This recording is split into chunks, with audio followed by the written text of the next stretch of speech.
I got a new MacBook, and it's not the M1, and I'm gonna tell you why.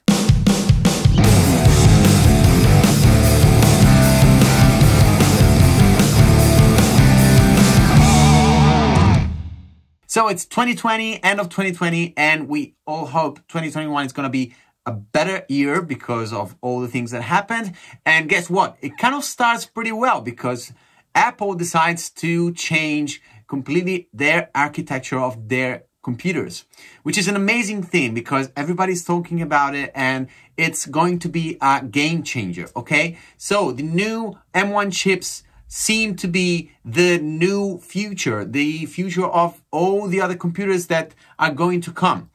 But guess what?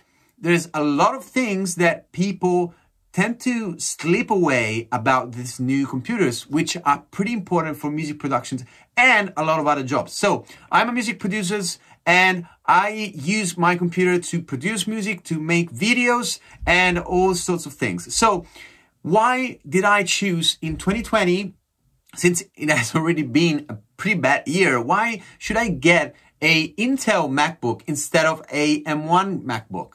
Well, the answer is pretty simple. But before I tell you why, please consider subscribing and hitting the bell button to get notified anytime there's a new video like this one. So I'm a music producer. I'm called Paolo Motta and I make videos, I make productions and all these sort of things. I teach music. So I need a very reliable computer. And reliable computer, it is pretty important for music production. Why? Well, because you need a lot of software that goes well with your computer. You need a lot of other things that are pretty important for the music productions. And you need performance, okay? So performance is a big thing. And you're all thinking right now, well, if performance is a big thing, why not get the M1 chip?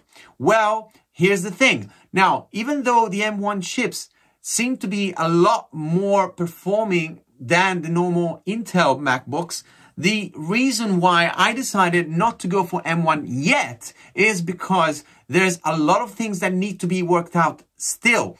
And why did I say yet? Because I really think M1 are a game changer. I really think Apple has made a huge leap through technology, but still we need the Intel MacBooks. And why? Because as I said, you need reliable computers that work perfectly with your equipment. And that said, it's not just about software, it's about hardware as well. If you're a music producer like I am, you're going to need an audio card that is compatible with the ARM chips. So it's pretty important to get a computer that works perfectly with your setup. Now, I know you're all thinking, well, if you get an older computer, then it's going to last less and all these sort of things. But it's not true because a computer needs to be, as I said, reliable on what you're using it with. So even though it is an older type of machine, it still is the best performing machine on the market.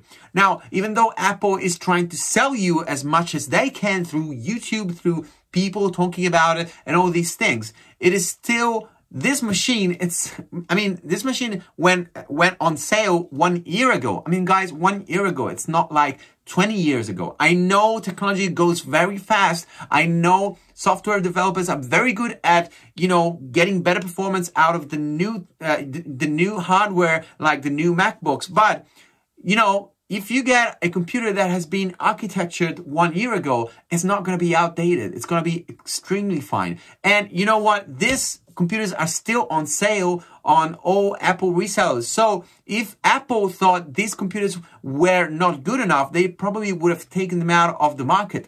But it's not the case. Now, I know you're probably thinking, well, you know what? I should be just fine because I make production not just for a living. I make production just for fun. So I'm going to be okay with it. Well, of course, you have your own choices. But for me, as a professional, as someone that uses on a daily basis computers to actually make a living out of it, it's pretty important reliability. Even though I know already I'm getting a machine that on the charts, it seems to be a little less performant than the new M1 chips. But guess what? Performance is not just about speed. It's about reliability. So if your computer always crashes, always stops working and all those things, these are all speed tests. And what I mean by speed test, I mean that speed is not just about how fast the computer starts. It's also how many times the computer crashes or how many times the computer lets you down. And all those things add up to how much time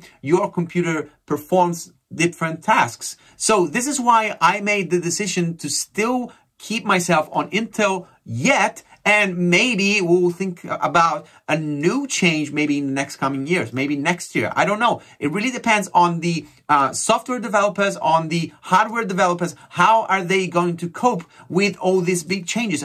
When are they going to change their own software so that it gets, performing well and stable on the new M1 chips? For the moment, if you're a professional like me, I think you're probably thinking the same as I do, that Intel MacBooks are just fine for what we need and what we do. I mean, people have been using them since yesterday, so I don't see why you shouldn't use them today. So my take on this is M1 chips, amazing, but just not yet usable for a professional. So guys, let me know what you think in the comments. Hope you enjoyed this video. Hope you get something out of it. If you haven't subscribed, please consider subscribing and hitting the bell button to get notified for any new videos like this one. And I'll see you guys next time.